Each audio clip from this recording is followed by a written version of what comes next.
pulikat sa gabi. Kaya napakasakit. So, ano yung pwedeng gawin?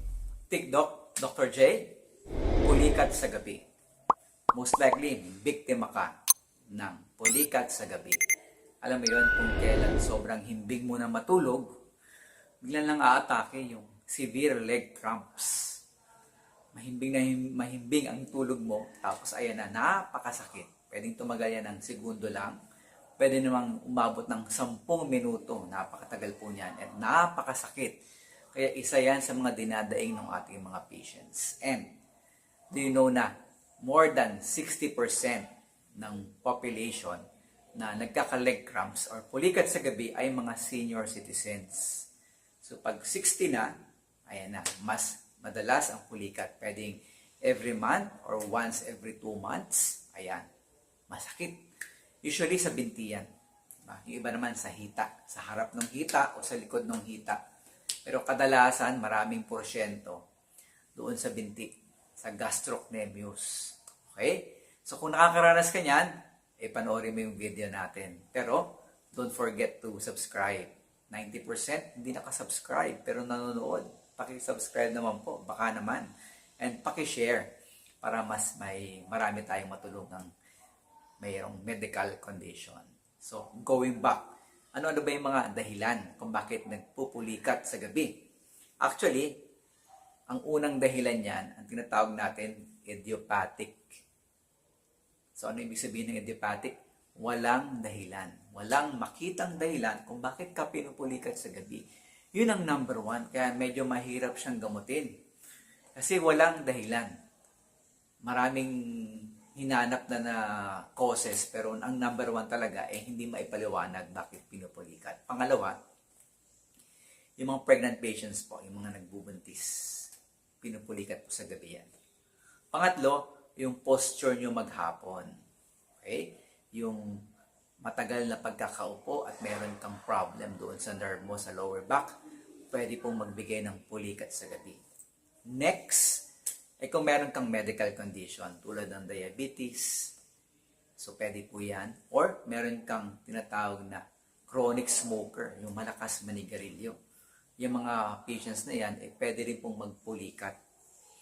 And yung mga nag-stroke patients, yung nagkaroon ng weakness, mahina yung kabilang katawan. So, madalas po dyan, yung kabilang side, pinupulikat. Diba? So, eto po yung pwedeng mga dahilan kung bakit nagpupulikat. And usually, kapag tulog kasi tayo, yung binti natin, yung paa, ito yung paa mo, ito yung binti. So, gumaganyan po siya. Humihiwalay. No? So, pag gumanyan po yan, umiikli po yung dito, yung ilalim, yung tendon. Pwede pong dahilan ng pag-cramps yan, pagpulikat. Okay? Kapag natutulog ka, gumaganyan yung paa mo. Nagaganyan siya. Ayan. Pupulikatin yan. Okay? So, yun yung pinaka-common na pwede mag-explain. Anong solusyon, Dr. J? Meron ka bang advice, TikTok, para mabawasan yung leg cramps na yan? Kasi, istorbo na yan eh. Hindi lang masakit, istorbo pa sa tulog. Diba? So, bago ka matulog, parang naku, baka magpulikat na naman yan. Bigla nasisigaw yan hating gabi. Pinupulikat. So, ano yung pwedeng gawin? Actually, may mga patients akong ganyan and ang ina-advise ko, and effective drink 1 glass of water bago matulog. Kung maaari nga, mineral water para meron siyang electrolytes. May potassium, may magnesium. So, may sodium. So, yung ganitong klaseng drink po, mineral water, pwedeng makatulong. Pero, meron akong patient, ang in-advise ko is take 1 glass. Yung maliit na glass lang, yung Gatorade. So, kung bumili ka ng Gatorade, commercial pa yan sports drink. So, bumili ka niyan, and then maglagay ka sa baso. Hindi mo ubuso yung isang madami, Isang baso maliit lang, then take mo bago ka matulog. And presto, hindi na po siya pinupulikat. Madalang na siyang magpulikat sa gabi. No? Isa rin naman sa ina-advise natin is mag-take ng yung tinatawag na yung pickle juice. Yung binabaran ng mga pwedeng pickles, binabaran ng yung mangga na hilaw, di ba? So, pickle juice, Alam nyo ba na yung ibang player sa Amerika, kung football man yan o soccer, meron silang pickle juice na baon. Kalagitnaan ng game, nagtitake ng pickle juice yan para hindi mag-cramps during the game. Katulong po siya. Kung tipid, water lang, haluan ng konting orisol powder, and then take kayo, makakatulong po siya para mabawasan yung pagpulikat ninyo. Pangalawa,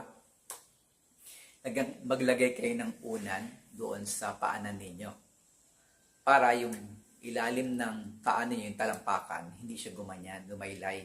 So, merong ganyan, mayroong unan. Okay? So, isang way po yan para hindi kayo basa-basa pulikatin. Okay? Anong next pa? Pangatlo, konting exercise sa mga binti bago matulog. Una, massage muna.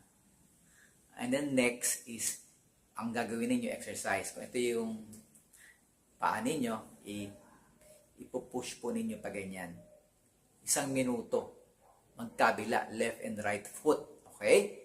1 minuto, and then relax, and then 1 minute again. So, ganon. Or, pwede kayong tumayo doon sa wall. Tatayo kayo. Ito yung wall. Ito kayo. So, sasandal kayo sa wall. In that way, may stretch po yung stretch yung tendon nyo dito sa binti. So, bilang lang po kayo ng ilang segundo, gawin niyo pabalik-balik para ma-stretch po siya. In that way, maiiwasan po yung pagsumpong ng pulikat ninyo. So, ito yung mga way na pwedeng mabawasan yung pulikat. And review yung gamot. May mga gamot po tayo na pwedeng mag-cause ng pulikat. Tulad yung mga nagpapaihi, mga diuretics, yung mga gamot sa depresyon, yung mga chemotherapy drugs. Ito po yung mga kilala sa pagbibigay ng pulikat sa binti. So, paki-review and go back to your doctor para naman ma-adjust. Okay? So, ito po yung mga remedies para mabawasan ang pulikat sa gabi. So, I hope everything is clear.